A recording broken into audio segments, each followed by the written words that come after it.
got to talk about, man? Nope, that's it. I just want to send all my love to everybody. My sister in Philly, my kids, they're all over. My son, Louis, daughter, Bev, and Tatiana, and my grandkids, love you. Mommy, too, in Philly, love you.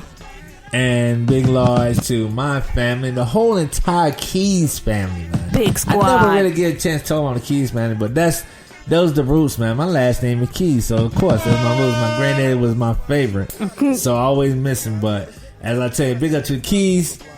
We got so many family members. That's why I can't go into it'd be another 20 minutes. Child. So big up to the Keys, and they know who I'm talking about. Yeah. Big up to the James, and they know who I'm talking about. Yes. We are huge and massive. So whatever the case may be, big up to you. Of course, love to my mom, love to my sister, love to my niece and nephew, love to my daughter Charlotte, love to my daughter Jalissa. We having a great time coming up. 2020. Big up to everybody and like I said, for our Black history, it's for everybody. Yes. It's everybody's history. I want to make that clear.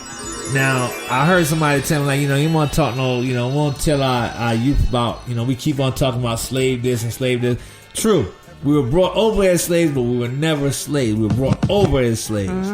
Saying all that, it's good to know your history. Definitely. And know you're going to humble yourself. When you're coming out here to a doggone bus stop with Balenciagas, humble yourself, man. Those are the lessons that that's on us. Yes. Our age. That's on us, man. We spoiling our kids because we didn't want to be like that. Yeah. Tell them a little, about the history of what's going on. So that's what everybody out there of our age or you're not age, just give a little history lesson about little things. Yeah. Even if it come to hip hop, like I said, just pull out. Like I was telling one of my co-workers, I broke out the Black Moon one time. Oh yeah. And, you got to remember they 21. They never heard of Black Moon. So hearing that he went crazy. He thought that was dope. That's a fact. They don't know that. So that's your thing for you do for your youngsters. Pull it out and let them check it out. Because it was dope then. It's gonna be dope now. You know what I'm saying? It's classic music. Indeed. So on that note, we out of here. Thank you for calling Lipsticks and Bullets podcast. You can email us also at fortnod@gmail.com for all your questions or inquiries and stuff like that. That's how Andana got in the podcast. Absolutely. She emailed us. She emailed us. She commented on the page, on the Spreaker page. Yes. So you can do that. Like I said, we're on Facebook, YouTube, all streaming, Spotify. We are your neighbor. We are your neighbor, so we everywhere. Yes. So on that note, big up to everybody. Make sure you continue to share. Make sure you continue to like and comment and keep us relevant. And happy birthday to all my Aquarius people. All right, Aquarius in the house. Okay, yes. So big up to Bob Marley today, his birthday. Yes. Yes. All right. So once again, peace and love. Peace, love. Yo, check this out. The Soul Brother #1 Pete Rock. You're checking out Lipsticks and Bullets podcast. You heard? All right, ladies and gentlemen, you listen to the Lipsticks and Bullets podcast. And I have a legend right here. What we don't really have a Mount Rushmore. I mean, there's so many that we might can put up there, but we definitely going to put him up there, the top 4 of all time in the hip hop producers, or basically producers, period, in my world. And ladies and gentlemen, Pete Rock is in the building. Peace. That's what's up. What's up, Pete? Like I said, it's Black History Month, and I've been telling the viewers and also some of the listeners that I'm gonna be saluting all the people that influenced me in my life and influenced a lot of people that's pretty much in our hip hop world that we have. And you're my first call guy, so you're in the Hall of Fame already over here. So big up to you, man. So appreciate you. Definitely appreciate it. Check it out. Today is Dilla Day. Pretty much, it's actually Dilla month, as we say. But I want you to kind of, as I'm reading and talking to you back and forth, and I heard and I read that Dilla said that you like his favorite producer of all time, which is like a huge honor for anybody. It is, and considering how people treat him, and of course how they treat you, I'm pretty sure you look at it like such an honor. Can you give the viewers and the listeners a little background of your history together? Well, how I first got to hear his music was through Q-Tip. Came to, I&I section when I was doing the I&I album. And he interrupted my session, and he said, "Yo, Pete, listen to this." And he popped in a cassette tape of Dilla's beats, and I almost dropped whatever I had in my hand, almost dropped it. You know what I'm saying? Yeah. After I heard his beats, and I'm like, whoa, who the hell is that? You know what I'm saying? And then when he told me, you know, I immediately reached out to homie. You know what I'm saying? And when I did, like he like it was crazy, man. You know, to hear him talk so humbly and say the things that he said, and you know, telling me I was his favorite and stuff like that. And then not only he told me that, but his mom's told me that too. Wow, you know that's word. That's word. Me and my Dukes is tight. You know what I'm saying? We're tight right now. You know, and you know, our history started that way, and then you know, I took a flight out there to Detroit, man. Okay. You know, stayed in his crib for like a week. You know, was in his basement, told me I could use his records, make beats, do whatever. He made me feel at home. It's like, yo, you know, you do what you want down here, bro. You know, because ain't nothing but records and drum machines down there. You know what I'm saying? So, how's that collection he got? Those records and stuff. It's bananas. Come on, man. It's crazy. I was all up in them records, man. I was all up in there, and you know, he had, you know, there was times where he left the house, and I was there with my brother Grap. And we making beats. We making beats down there. You know what I'm saying? That's what's up, man. Crazy. I mean, like, as far as like when it comes to your career, as far as with you hear people, like I was telling you earlier, like how people compare you with Dilla. How do you, when you first heard him, did you already put him on your list of like some of the best dudes you ever heard? Because I know you're influenced heavily by Marley Marl, who kind of put you on in a way. Yeah. Everyone has their high peak when it comes to producing, right? And you know, everyone has their turn, you know. Yeah.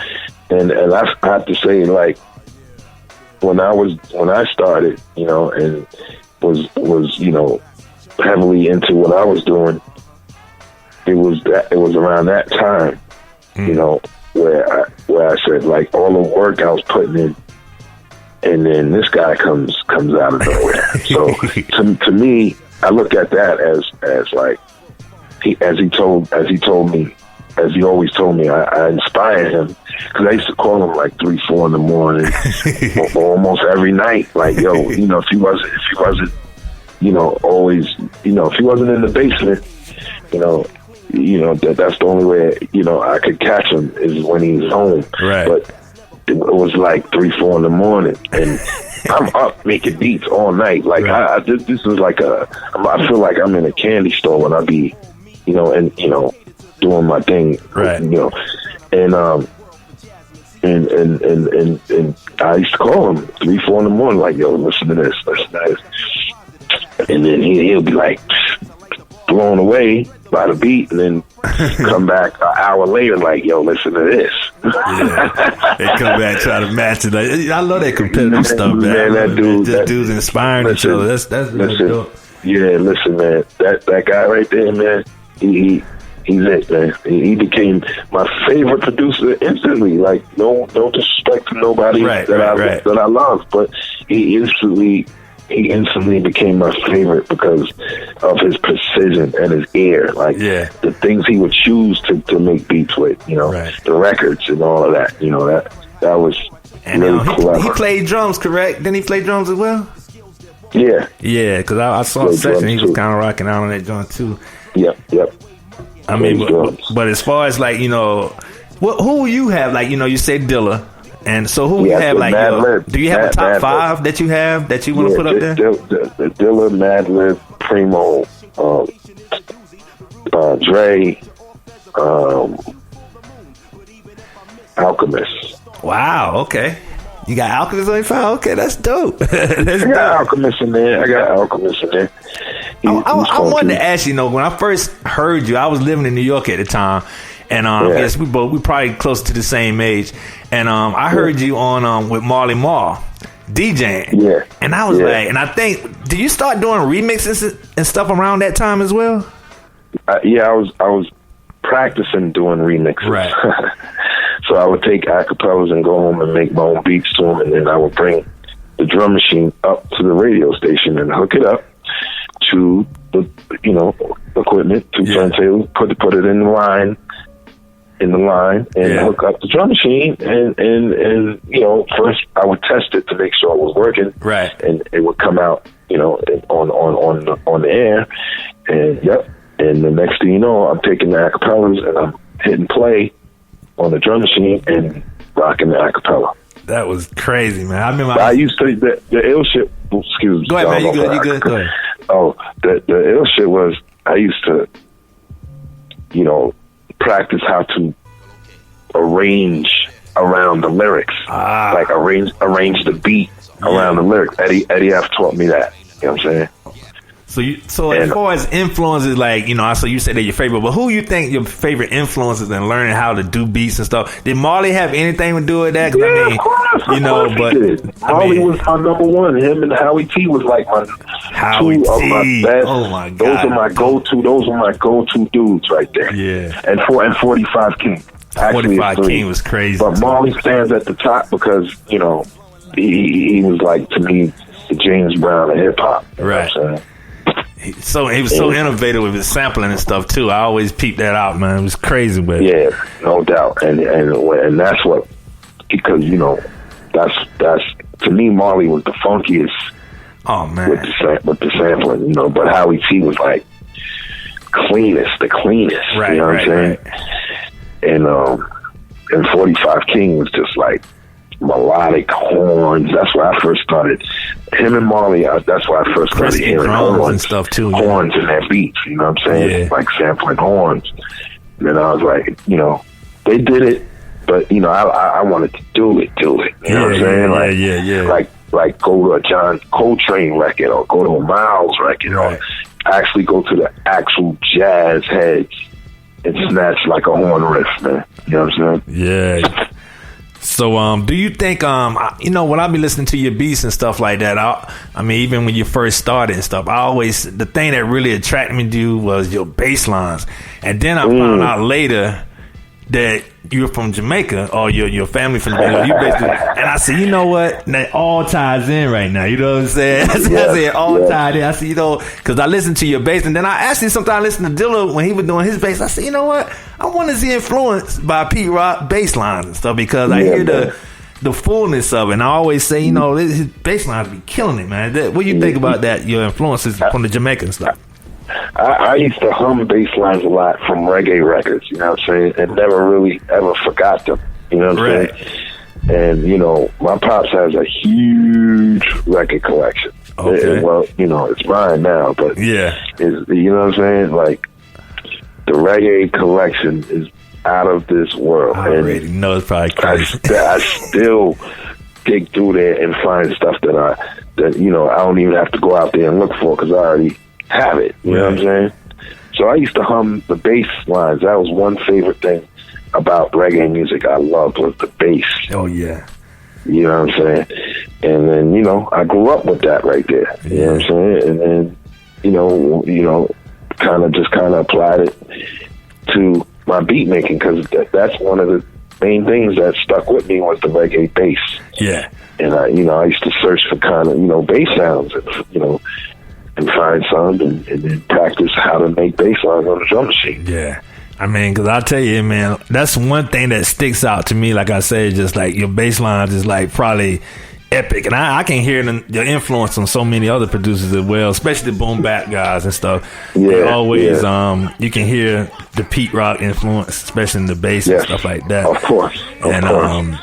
And big up to Heavy D. I mean, all I can say, when I'm, you know, down south, and, you know, our influence, of course, at that time wasn't really, the South wasn't popping like that at that time during my era anyway. It was more, we looked into the New York guys and stuff. Yeah. And I just remember seeing Hev the first time. I think it was, he had the Coca-Cola shirt on, you know, I think it was Mr. Big Stuff video, I think. I was like, who is this guy killing it, like the dancing and the can really lyrically was dope. Tell me a little bit about, I mean, you and your relationship with Heavy D, who's your cousin and stuff. Let the people know about that. I mean, you know, he's family. You know what I'm saying? Heavy D's family.